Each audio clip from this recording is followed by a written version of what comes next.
Last 2 days நான் kitchen பக்கமே வரல. எல்லாமே மவளோட கையில தான் இருந்துச்சு. ஸோ இன்றைக்கி நான் ஏர்லி மார்னிங்கே வந்துட்டேன்.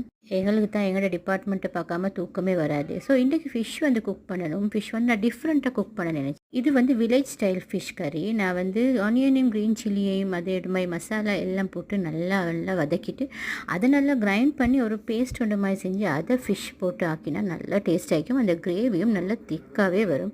இந்த பேஸ்ட் இந்த மாதிரி எடுத்துக்கோங்க. நான் வந்து இதுக்கு பிரிஞ்சால் இன்றைக்கி எல்லா வெஜிடபிள்ஸுமே முடிஞ்சிருச்சு. ஸோ பிரிஞ்சாலும் டாலும் எங்கள் வீட்டில் என்ன நடந்தாலும் டால் செய்யவே வேணும். ஹஸ்பண்டுக்கும் டால் வேணும், மருமகனுக்கும் டால் வேணும். இந்த பிரிஞ்சில் வதக்கின பிறகு அது நல்லா வதங்கின பிறகு அதுக்கு கொஞ்சம் சில்லி ஃப்ளேக்ஸ் போட்டு பாருங்கள், சட்டை அப்படியே டேஸ்ட் ஆகிக்கும்.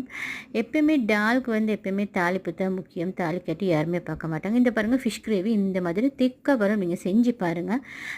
ஃபிஷ்ஷும் டாலும் பிரிஞ்சாலும் தான் இன்றைக்கி எங்கள் வீட்டில் லஞ்சுக்கு கறிவல். உங்கள் வீட்டில் என்ன